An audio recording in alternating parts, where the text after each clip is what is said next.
Hakikat harta yang dimiliki oleh manusia sesungguhnya kata Rasulullah SAW itu hanya ada 3. Yang pertama adalah ma akalta fa'afnaita, yang kamu makan dan itu akan habis. Artinya apa? Ketika makanan itu belum masuk ke dalam kerongkongan kita, belum tentu itu adalah rezeki kita. Kalau sesuatu itu masih kita pegang, belum masuk ke dalam kerongkongan, belum tentu itu adalah milik kita yang sebenarnya. Boleh jadi nanti akan dinikmati oleh orang lain. Saya pernah mengalami, ada satu acara buka puasa, saya diberi minuman. Sudah saya rencanakan itu mau saya minum. Habis sholat maghrib, saya letakkan, saya simpan. Ternyata apa yang terjadi? Setelah sholat maghrib saya cari-cari, tidak ada. Diparingkes musuh panitia.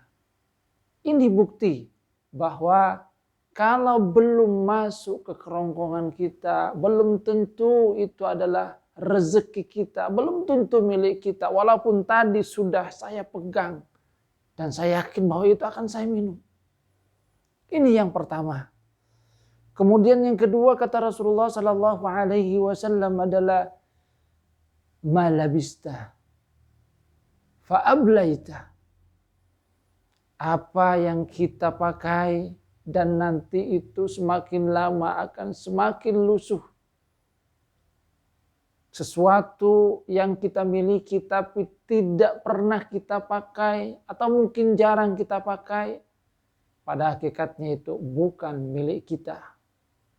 Mungkin misalnya ada orang punya banyak rumah, punya villa yang banyak dan itu jarang ditempati.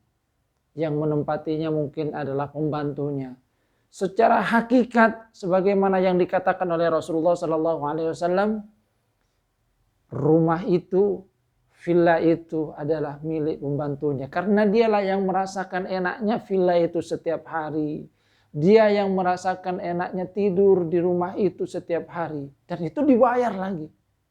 Jadi secara hakikat menurut Rasulullah SAW, sesungguhnya harta kita yang kedua adalah apa yang kita pakai. Kalau tidak dipakai, maka itu pada hakikatnya bukan milik kita. Walaupun mungkin saja di dalam sertifikat itu atas nama kita. Kemudian yang ketiga, kata Rasulullah SAW, ma tasaddaqta fa'amdaita. Apa yang kita sedekahkan, dan itulah yang sesungguhnya kita abadikan. Kita simpan itu dan nanti kita ambil manakala kita menghadap Allah Subhanahu wa ta'ala. Jadi apa yang kita sedekahkan ke panti asuhan misalnya, pada pembangunan masjid, pembangunan mushola, kita berikan kepada orang miskin, pengemis dan lain-lainnya, maka sesungguhnya itulah milik kita yang abadi yang nantinya akan kita ambil manakala kita menghadap Allah Subhanahu wa taala. Wa ma siwa dzalika, yang selain itu kata Rasulullah sallallahu alaihi wasallam, fa huwa dzahib, boleh jadi itu akan pergi. Walaupun hartanya ya, mohon maaf, itu triliunan ada di bank, tapi tidak dipergunakan, belum tentu itu adalah milik dia, belum tentu milik kita. Boleh jadi kemudian ada penipuan, boleh jadi kemudian kecopetan, atau kata Rasulullah SAW, ditinggalkan untuk manusia.